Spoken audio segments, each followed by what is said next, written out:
Salut à tous, je suis Irakin et aujourd'hui je vais vous faire part d'une de mes réflexions. Vous ne pourrez pas toutes les goudronner. Vous ne pourrez pas goudronner toutes les femmes. Oui, malheureusement.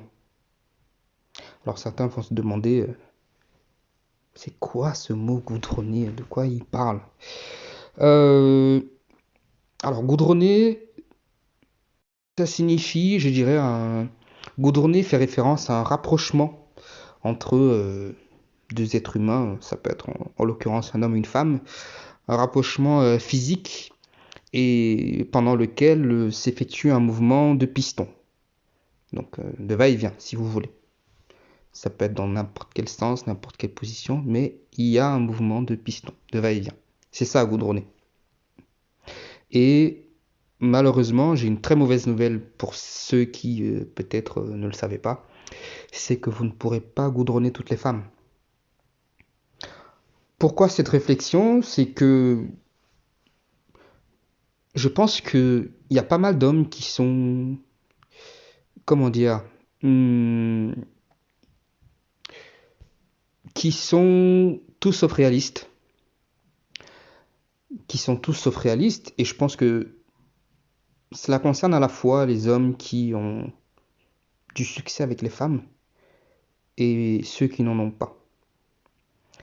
Euh, je dirais, cette réflexion m'est venue après une discussion avec on va dire, une femme que je fréquente, l'une des femmes que je fréquente, et qui me parlait du côté quasiment obsessionnel, harceleur de certains hommes. Des hommes qui, pour peu que la femme va poster une photo, une photo d'elle sur son Instagram, bah, ces hommes vont se jeter sur elle tels des abeilles sur une mouche, pardon, sur de la merde, et, euh, et lui demander euh, quand est-ce qu'on se voit, tu es libre quand, voilà.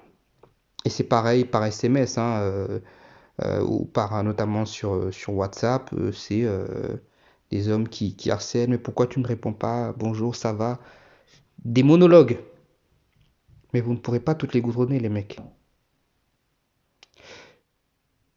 Je pense qu'à une époque de ma vie, j'ai été dans ce, euh, dans cette attitude-là.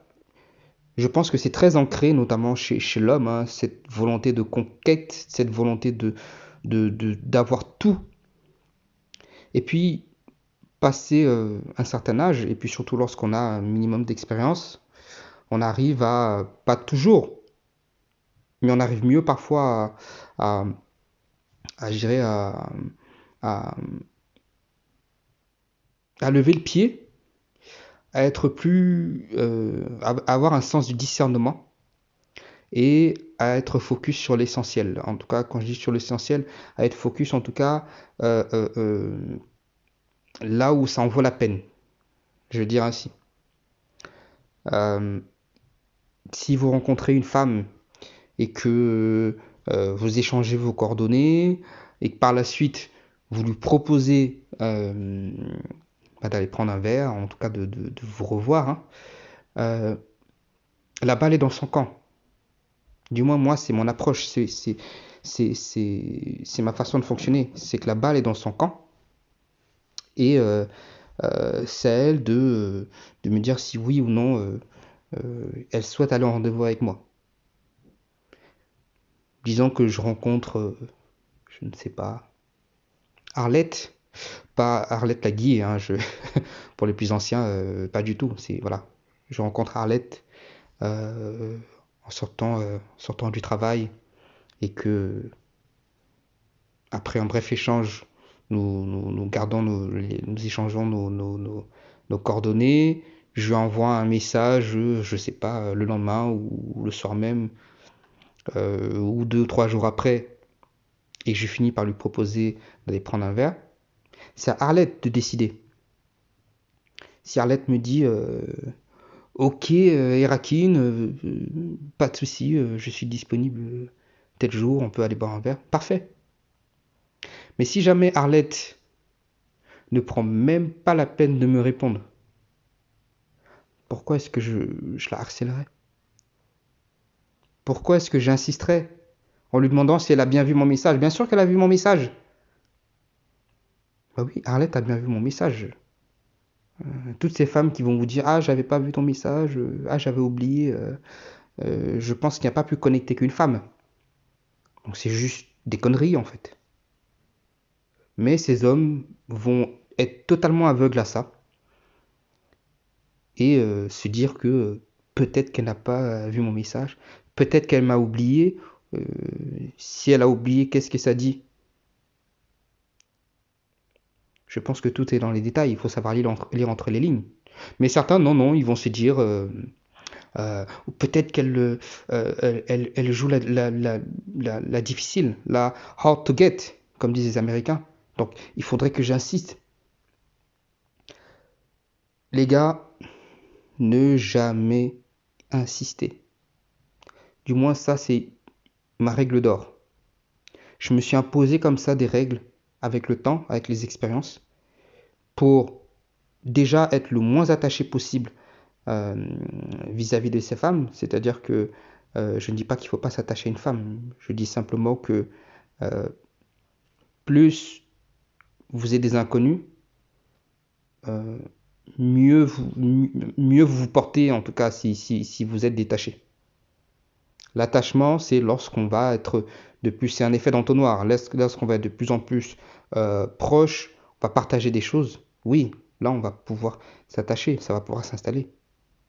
Mais pas des mecs qui, ayant croisé une femme lors d'une soirée ou à un coin de rue, euh, les mecs ont des papillons dans le ventre pendant des semaines.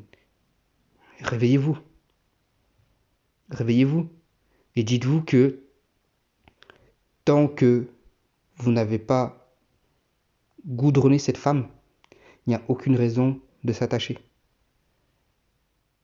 Pour moi, la goudronnée est la plus haute des validations, en tout cas, des confirmations qu'elle puisse vous donner de son intérêt pour vous. Donc, cessez d'envoyer 2, 3, 4, 5 messages à la suite à une femme qui ne prend même pas la peine de vous répondre. Je reviendrai plus tard, peut-être dans un autre podcast, pour vous lister un peu comme ça, moi, dites-moi dans les commentaires si ça vous intéresse. Euh, Vous listez comme ça les critères que je mets en place, moi, pour, filtrer à tous les niveaux, pour filtrer les femmes et pour gagner du temps. Mais déjà, ce que je peux vous dire, c'est mettez-vous ça bien en tête, c'est que vous ne pourrez jamais les outronner. Si vous avez 10 numéros de femmes, qu'importe où vous rencontrez, hein, 10 numéros, si vous en goudronnez une déjà, on va dire pour le gars lambda, c'est déjà très bien. Encore plus de nos jours, parce qu'aujourd'hui, il y a une forte, je ne sais pas si je peux dire, volatilité des femmes. Donc, à une autre époque, pour ceux aujourd'hui, ceux qui sont trentenaires aujourd'hui comme moi, à une autre époque, un numéro de téléphone avait une signification, ça pouvait être quelque chose d'assez solide. Mais aujourd'hui, ça ne vaut que dalle. Il en est de même pour les réseaux sociaux, hein, Instagram notamment. Ça ne vaut rien. Donc, cessez de penser que parce que vous avez son contact, qu'il s'agisse d'un numéro de téléphone, qu'il s'agisse d'un Instagram ou un Facebook, c'est-à-dire que vous pourrez la goudronner. Non. Non, enlevez-vous ça de la tête. Vous ne pourrez pas toutes les goudronner.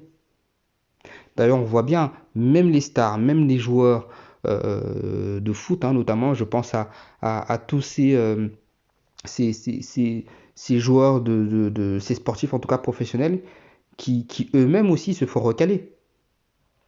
Vous ne pourrez pas toutes les goudronner.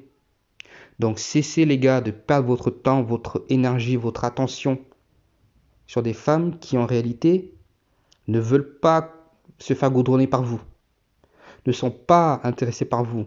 Elles vont peut-être pas vous le dire de manière frontale. C'est à vous de le comprendre. C'est à vous de lire entre les lignes. Sinon, vous allez juste faire partie de son cheptel de fans. Vous serez juste un numéro de plus dans ses contacts. Le mec qui servira de tampon émotionnel. Lorsqu'elle se sentira mal, elle aura simplement à publier, je ne sais pas, une photo sur Instagram, un statut sur WhatsApp, et hop, vous êtes le premier d'une longue liste de mecs. Faire des commentaires. Oh, trop belle. Ah, tu as trop raison. Je suis d'accord avec toi. T'es trop jolie. Ça ne sert à rien, les mecs. Perte de temps, perte d'énergie. Inutile. Donc, mettez-vous ça bien dans le crâne. 80 à 90% des femmes avec qui vous êtes en interaction, que vous rencontrez ou que vous souhaitez goudronner, sachez que vous ne les goudronnerez pas. Pensez inversement. Au lieu de penser que parce que vous avez rencontré cette femme, vous avez des chances, je ne dis pas que vous ne devez pas tenter votre chance. Je dis simplement que il faut partir du principe que 80 à 90% des femmes que vous allez rencontrer, il ne se passera rien. Et il ne se passera rien. Au meilleur des cas, vous goudronnerez 10 à 20% de ces femmes. Donc voilà, c'était ma réflexion du jour. Arrêtez les gars, arrêtez de faire les forceurs, arrêtez de faire les harceleurs. Sachez être totalement détaché du résultat. Si vous proposez une activité, une sortie à une femme et qu'elle ne vous répond pas, ne relancez pas. On ne relance pas, ne relancez jamais, on ne relance pas. Si elle souhaitait vous répondre, elle vous aurait répondu. Vous passez à autre chose. Voilà. Dites-moi ce que vous en pensez. Est-ce que ça vous est déjà arrivé de faire le harceleur? Je reviens vers vous, comme d'habitude, je reviens vers vous plus tard avec de nouvelles réflexions. Portez-vous bien, bonne journée.